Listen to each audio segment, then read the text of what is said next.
ये जो रैंक है that should not be an introduction for someone. I wanted to do a coaching for IIT JEE, but the financial conditions of my family were not that strong. तो मैंने पापा को बोला, पापा छोड़ो कोटा छोड़ो, यहीं से ट्राई करते हैं. I was the first one from my hometown who made it to IIT Bombay. मैंने खुद से प्रिपरेशन चालू की.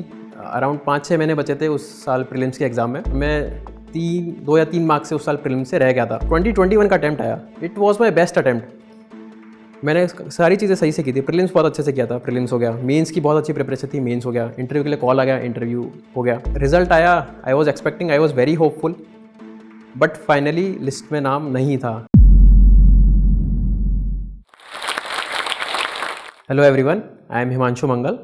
I come from Savai Madhopur district in Rajasthan, and as you all know, UPSC Civil Services Exam 2022, its result has been released just now, and I have secured All India Rank 288 in that. तो सबसे पहले तो मैं यही बोलना चाहूँगा कि ये जो रैंक है that should not be an introduction for someone. See, I have cleared the exam this year, but I was not able to clear in the past attempts.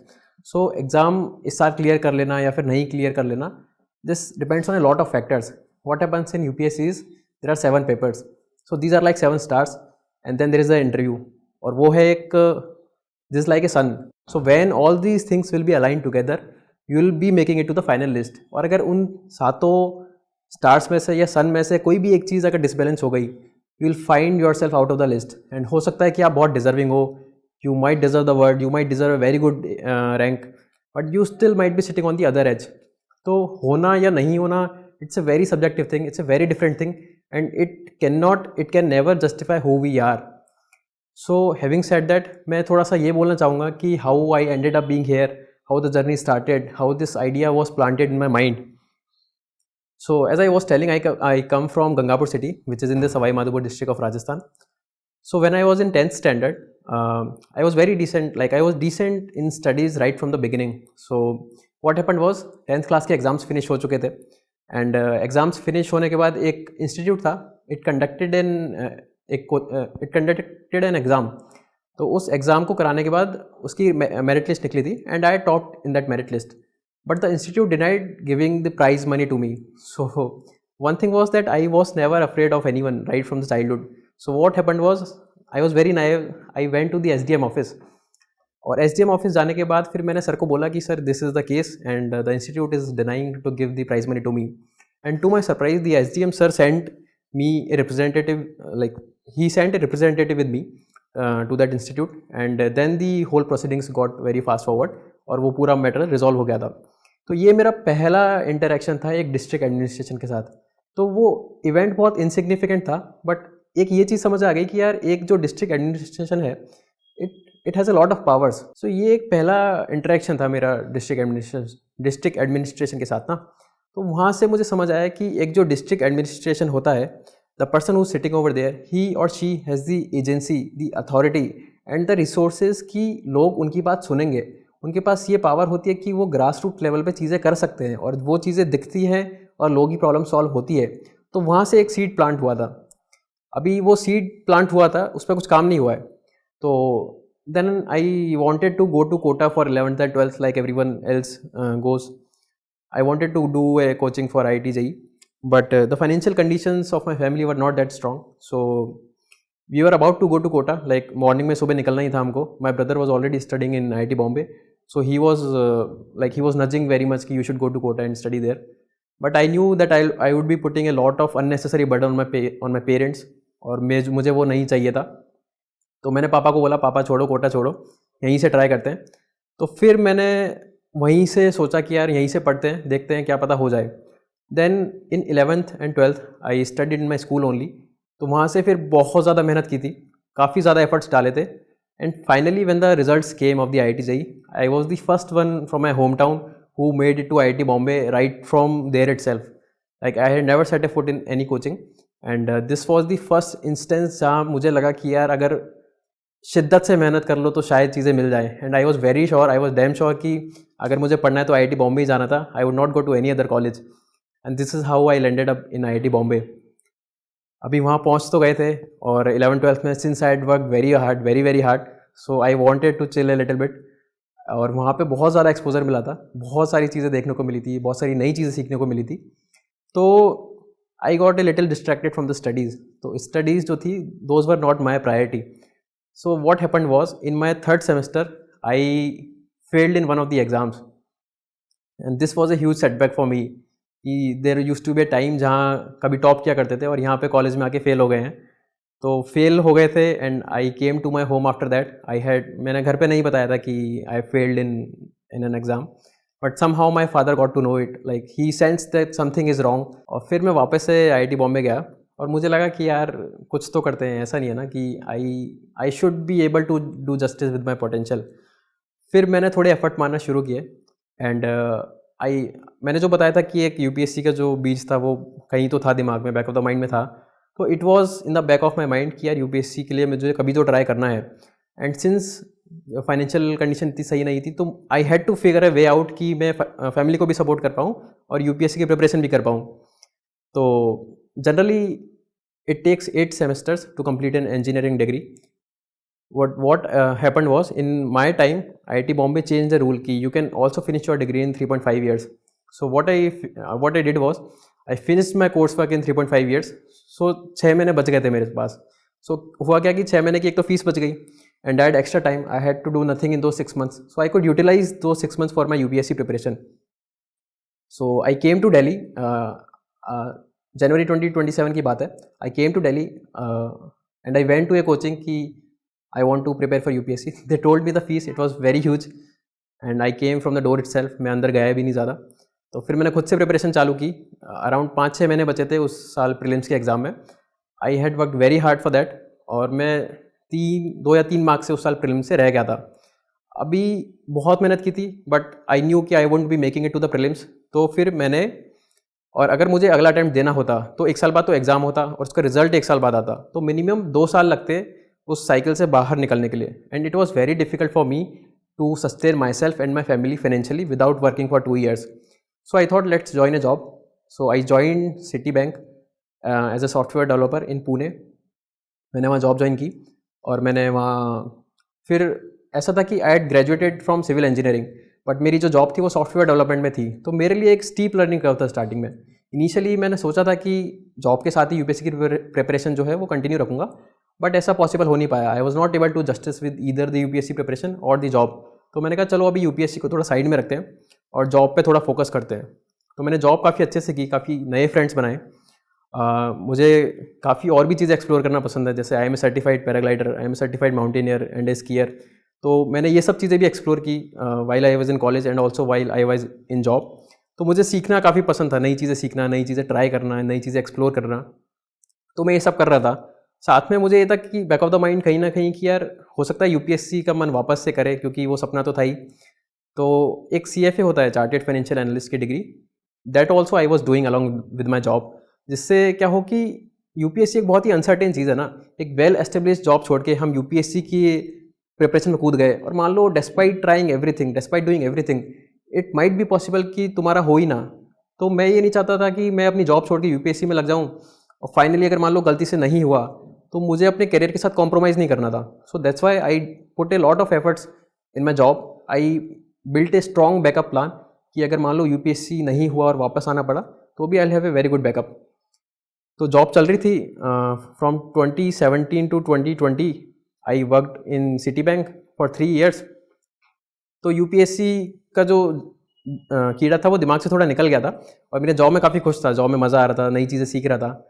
And one day my brother called, he told me कि यार तेरी UPSC के जो books है I am selling them, they are just lying there in the house. तो this thing hit me very hard कि यार एक वो जो सपना था, वो जो हमने देखा था बचपन में, यार वो दिल्ली में ही रह गया यार. उसका क्या हुआ, मतलब वो जॉब में ये सब इन चीज़ों में फंस गए और वो सपना ही रह गया. Then I started thinking very actively on that. फिर मैंने बहुत ढंग से उस पर सोचना शुरू किया. मैंने बहुत सारे सीनियर से बात की, मैंने मेरे जो भी कजिन्स थे जो ऑलरेडी जॉब में थे उन सबसे बात की. क्योंकि देखो अभी बहुत ईजी लगता है कि अभी हो गया है, इतने साल से एफर्ट मारे थे, हो गया है, बट ये एक ईजी डिसीजन होता नहीं है. एक बहुत वेल एस्टेब्लिश्ड करियर में तुम हो और उस करियर को छोड़ के वापस आना और एक ऐसी जगह कूद जाना जहाँ पे कोई अनसर्टेन, मतलब कोई सर्टेनिटी है ही नहीं. तो बहुत डिफिकल्ट डिसीजन था उस टाइम पे. और फिर ये भी था कि मुझे इतना टाइम हो गया था ऑलरेडी प्रिपरेशन छोड़े हुए, मैं एक्टिवली ज़्यादा कुछ पढ़ नहीं रहा था. तो मैंने क्या करा कि जॉब में मैंने पहले 3-4 महीने पढ़ के देख लिया कि यार मैं उस इंटेंसिटी पे पढ़ भी पाऊँगा या नहीं. और जब मुझे लगा कि यार अभी भी वो पढ़ने की ललक है, अभी भी I can put in that much of efforts जो यूपीएससी के लिए चाहिए, फिर I left my job in मई 2020 और जून में उस साल एग्ज़ाम होना था, बट कोविड आ गया था और कोविड आने से वो एग्ज़ाम पोस्टपोन हो गया था। तो अक्टूबर में वो एग्ज़ाम पोस्टपोन हो गया था। अभी अक्टूबर में एग्ज़ाम था तो मुझे 4-5 महीने मिल गए थे। मुझे लगा कि यार 5 महीने हैं प्रीलिम्स के लिए तो ट्राई कर लेना चाहिए, क्या पता इसी साल हो जाए। तो फिर मैंने वापस से काफ़ी एफर्ट डाले और somehow I was able to clear prelims that year. अभी प्रीलिम्स हो गए but my optional was maths and जिनको भी पता है उनको ये पता होगा कि मैथ्स ऑप्शनल करने में बहुत टाइम लगता है। It will take minimum 8 to 10 months to have that level of fluency कि you can get a very good score. अभी मेंस की कोई प्रिपरेशन थी नहीं मैथ्स के पर्सपेक्टिव से, तो I was bound to fail. मुझे पता था मेरा नहीं होगा और मेरा हुआ भी नहीं। तो मेरा मेंस में नहीं हुआ था उस साल एंड देन तो मेंस में नहीं हुआ था उस साल। फिर मैंने कहा कोई बात नहीं, मुझे पता ही था नहीं होगा। तो 2021 का अटैम्प्ट आया, it was my best attempt. मैंने सारी चीज़ें सही से की थी, प्रीलिम्स बहुत अच्छे से किया था, प्रीलिम्स हो गया, मेंस की बहुत अच्छी प्रिपरेशन थी, मेंस हो गया, इंटरव्यू के लिए कॉल आ गया, इंटरव्यू हो गया and I was expecting a good rank, not just in the list, I was expecting a good rank. और इसलिए मैंने प्रीलिम्स की आगे प्रिपरेशन ज़्यादा की भी नहीं थी। और मैंने जिन जिन चीज़ों में अपने मार्क्स जितने एक्सपेक्ट किए थे ऑलमोस्ट हर सब्जेक्ट में उतने ही आए थे एक्सेप्ट 2 सब्जेक्ट्स। एक ऐसे का पेपर होता है और एक एथिक्स का पेपर होता है। उन दोनों में मिला के मेरे 55 मार्क्स कम हो गए थे एज़ कम्पेयर टू 2020। और 2020 में तो मैंने बहुत कम प्रिपरेशन के साथ एग्जाम दिया था। सो this is the nature of UPSC, this is the unpredictability. I was expecting good marks, मेरे पेपर भी अच्छे हुए थे बट 55 मार्क्स कम हो गए and these 55 marks is the difference between you not being in the list and being in the top 100। So result आया, I was expecting, I was very hopeful, but finally list में नाम नहीं था and it was by now the biggest setback of my life. मतलब ऐसा कभी नहीं हुआ था लाइफ में कि किसी चीज़ के लिए बहुत एफर्ट मारे हो और वो चीज़ नहीं मिली हो। तो उस साल 55 मार्क्स मेरे कम हो गए थे। अभी जो इस प्रोसेस में हैं उन्हें पता है 1 मार्क्स की कितनी वैल्यू होती है। तुम समझ रहे हो 2 पेपर में बल्क में 55 मार्क्स कम हो गए हैं and this is the difference between not making it to the list and being in the top 100। So it was the biggest setback for me till now in my life. ऐसा कभी नहीं हुआ था कि किसी चीज़ के लिए बहुत एफर्ट मारे हो और उस चीज़ में मतलब लिस्ट में नाम तो मतलब अच्छी रैंक तो छोटा, लिस्ट में नाम ही नहीं था and I could not believe it. और फिर पता भी नहीं था कि मार्क्स कम क्यों आए, मेरे पेपर तो अच्छे हुए थे and this is the reality of UPSC. You can never know, you can never be sure. ऐसा होता है ना कि जेई की जो एग्ज़ाम है या और जो एग्ज़ाम्स होती है उनमें क्या होता है कि if you put in efforts, if you are putting efforts in the right direction, you will make it to the final list. UPSC में ऐसा नहीं है। हो सकता है कि you are doing everything right, you are following everything, मतलब एकदम होता है ना पत्थर की लकीर की तरह हर चीज़ बहुत सही तरीके से कर रहे हो, बट हो सकता है तुम्हारा लिस्ट में नाम ही नहीं हो। इसलिए मैं स्टार्टिंग में बोल रहा था कि अभी मैं लिस्ट में हूँ और बहुत सारे ऐसे लोग डिजर्विंग होंगे जो लिस्ट में नहीं है। मेरे ऐसे बहुत सारे दोस्त हैं जो लिस्ट में नहीं है। उसका मतलब ये नहीं है कि उन्हें पोटेंशियल नहीं है या फिर वो डिजर्व नहीं करते कंट्री को सर्व करना, वो ऐसा बिल्कुल नहीं है। इस साल 5,73,735 लोगों ने प्रीलिम्स का एग्ज़ाम दिया था एंड उनमें से 13,000 लोगों ने मेंस का एग्ज़ाम दिया था और 2,529 लोगों ने इंटरव्यू दिया था और फाइनल लिस्ट में 933 लोग। तो अगर 5,73,000 में से अगर 900 कम कर देते हैं तो वो 5,72,000 ही बचता है या 5,73,000 ही बचता है, तो कुछ कम नहीं हो रहा है। तो उसका सिलेक्शन रेशो ही इतना कम है, मतलब 600 लोगों में से एक इंसान जो है सेलेक्ट होगा और आईएएस तो 3,000 में से एक बनते हैं। तो hard work is not the only thing that you need in this whole journey, in this whole preparation. Luck का बहुत बड़ा फैक्टर है। तो मैं बता रहा था कि मेरा उस साल नहीं हुआ था, नहीं हुआ वो तो चलो ठीक है। सबसे बड़ी दिक्कत थी कि 4 दिन बाद प्रीलिम्स का एग्ज़ाम था। अभी मुझे ये समझ नहीं आ रहा था कि यार मैं बैठ के दुखी में रहूँ कि प्रीलिम्स का पढ़ूँ, प्रीलिम्स का तो कुछ पढ़ा ही नहीं था और मेंटल स्टेट काफ़ी ख़राब हो जाती है एकदम से, you get such a huge setback. तो ऐसा होता था कि मैं रात में सो रहा हूँ, मेरी एकदम से नींद खुल जा रही है। तो बहुत डिफिकल्ट पीरियड था, मतलब it was the most difficult period. तो व्हाट आई डिड वॉज, मुझे पता था 4 दिन में मैं कुछ पढ़ नहीं पाऊंगा, 4 दिन में कुछ नया पढ़ूंगा तो I would be demotivated, I would be under confident. तो मैंने क्या किया, 2-4 साल के पेपर लिए, 3-4 साल के प्रीलिम्स के पुराने paper, and I did them 4 और 5 टाइम्स। वो 4 पेपर 5 बार कर लिए। तो उससे क्या होता है ना, एक फेक कॉन्फिडेंस जनरेट हो गया मेरे दिमाग में, और लाइफ में कॉन्फिडेंस का बहुत बड़ा रोल है। तो एक वो फेक कॉन्फिडेंस लेके मैं उस एग्जाम में गया उस दिन पेपर देने। मैंने कहा अपने को सब आता है, मैं कुछ नया पढ़ के ही नहीं गया था, मैं पुराना ही पढ़ के जा रहा था। एक फेक कॉन्फिडेंस के साथ गया एंड जब मैं एग्जाम से वापस निकला तो मैं बस से ट्रैवल कर रहा था, जयपुर से मेरे घर आ रहा था Gangapur city, and you won't believe उस साल मेरे प्रीलिम्स से सबसे ज़्यादा मार्क्स आए थे अब तक के। So this is the role that confidence has in our life. तो प्रीलिम्स हो गया था उस साल, मेंस की प्रिपरेशन ऑलरेडी थी, मेंस भी हो गया उस साल। फिर इंटरव्यू आया, इंटरव्यू में I had got very less marks last year. तो एक चीज़ और मैं बताऊंगा कि जब अपन यूपीएससी की जर्नी में होते हैं ना, one thing that is very important is we have to be brutally honest with ourselves. मुझे पता था कि my communication skills are not that good. जब मैं इंटरव्यू रूम में, किसी भी इंटरव्यू रूम में मॉक देने या फिर एक्चुअल इंटरव्यू देने घुसता था, my heart beat used to go haywire. मैं बोल नहीं पाता था ठीक से। तो I had worked a lot upon it. अगर तुम किसी से पूछोगे कि कितने मॉक इंटरव्यूज़ देने चाहिए, तो मुझे लगता है इसका कोई स्टैंडर्ड आंसर है ही नहीं। हो सकता है किसी को एक भी देने की ज़रूरत नहीं है, वो सीधे इंटरव्यू रूम में जाके बहुत अच्छा कर ले, और हो सकता है किसी को 10 या 15 लगे उस लेवल पे आने के लिए कि दे कैन बी देमसेल्व्स, कि they don't feel the pressure of 4 और 5 people sitting in front of them and questioning them. तो मैंने 14-15 मॉक इंटरव्यूज़ दिए थे मेरे 2021 के अटैम्प्ट में। उससे ये हुआ कि my communication skills improve drastically, और उसका बेनिफिट मुझे मिला 2022 में। तो I was very brutally honest with my self कि यार ये मेरी वीकनेस है, मुझे इस पर काम करना है। तो my interview score went up from 162 to 190 which is phenomenal. तो मैं यही बोल रहा था कि इस पूरे प्रोसेस में ब्रूटली ऑनेस्ट होने की ज़रूरत काफ़ी ज़्यादा है। अब किसी भी एग्जाम में नहीं होने का क्या रीज़न है? या तो हमें पोटेंशियल ही नहीं है, या फिर हमारे पास टाइम नहीं था जितना टाइम चाहिए था उस एग्ज़ाम को क्लियर करने के लिए, या फिर हो सकता है हमारी स्ट्रेटजी सही नहीं हो, या फिर हो सकता है हमें मोटिवेशन नहीं हो। तो वो हमें ऑलरेडी पहले से पता होना चाहिए। मतलब इस प्रोसेस में 3-4 साल वेस्ट करने का कोई पॉइंट नहीं है। इधर we have to work very hard, क्योंकि मैं ऑलरेडी बताया कि सिलेक्शन रेशो इतना कम है। तो प्रिपरेशन में बहुत शिद्दत होनी चाहिए। मतलब उस प्रिपरेशन में इतनी शिद्दत होनी चाहिए कि अगर तुम खुद को शीशे में देख रहे हो, कि तुम्हें भी फील हो कि यार और किसी का हो या ना हो, मेरा होना चाहिए। अगर कोई ऊपर से भी बैठा हुआ देख रहा है तो उसको भी लगे कि यार और किसी का पता नहीं हो या नहीं हो, इसका तो होना ही चाहिए।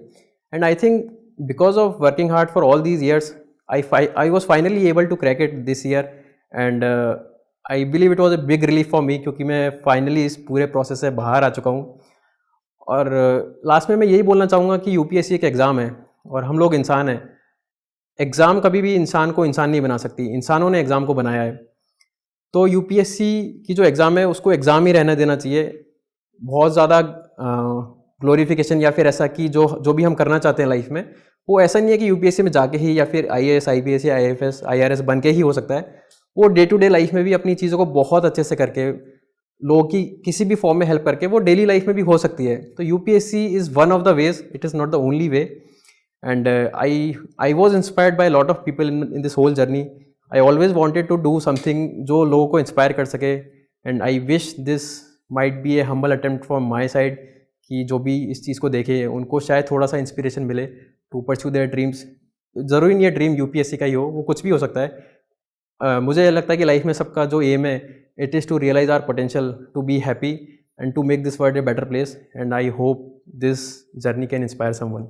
Thank you. हाय, मैं हूं doctor Khan, founder and director of KSG. मेरे बारे में जानने के बाद और मेरी कहानी सुनने के बाद जोश टॉक ने मुझे अप्रोच किया, और उसके बैकड्रॉप में आज एक मैं बहुत बड़ा अनाउंसमेंट करने वाला हूं आपके लिए। जोश टॉक ये मानते हैं कि उनके परिवार में बहुत सारे प्रतिभावान व्यक्ति हैं, बहुत सारे टैलेंटेड लोग हैं, और उनके पास देश में कुछ करने की बहुत बड़ी इच्छा शक्ति है। बट किसी वजह से, फाइनेंशियल कारणों से या कोई और ऐसी दिक्कत की वजह से, जिसकी वजह से वो उस गुणवत्ता के ट्रेनिंग और सपोर्ट को प्राप्त नहीं कर पाते हैं जो कि उन्हें उन सफलता के मुकाम तक ले जाएगी जहां पर वो देश की सेवा कर सकें। मैं मानता हूं कि देश के हर युवा में एक प्रतिभा है। जोश के माध्यम से आज मैं ये एक बड़ी अनाउंसमेंट करना चाहता हूं कि फाइनेंशियल इशू की वजह से अगर कोई स्टूडेंट अपनी प्रतिभा का प्रयोग नहीं कर पा रहा है तो वो दिक्कत आज के बाद नहीं रहेगी। आज आपको मैं जोश के माध्यम से ये बताना चाहता हूँ कि मैं बहुत बड़ी स्कॉलरशिप देना चाहता हूँ, और ये इंश्योर करूँगा कि अगर देश में कोई टैलेंटेड व्यक्ति है जो कि पढ़ना चाहता है, कोर्स करना चाहता है और सिविल सेवा में जाना चाहता है, उसको फाइनेंशियल इशू की वजह से रुकना नहीं पड़ेगा। और ये एक ऐसा मुकाम है, एक ऐसा अवसर है देश का, जब हम देश में गुजर रहे हैं अमृत काल से, we can always contribute to this beautiful India through this services. इसके बारे में, जो स्कॉलरशिप के बारे में डिटेल्स चाहिए, वो नीचे दिए गए लिंक में अवेलेबल हैं, एंड हम साथ मिलकर आगे बढ़ते हैं।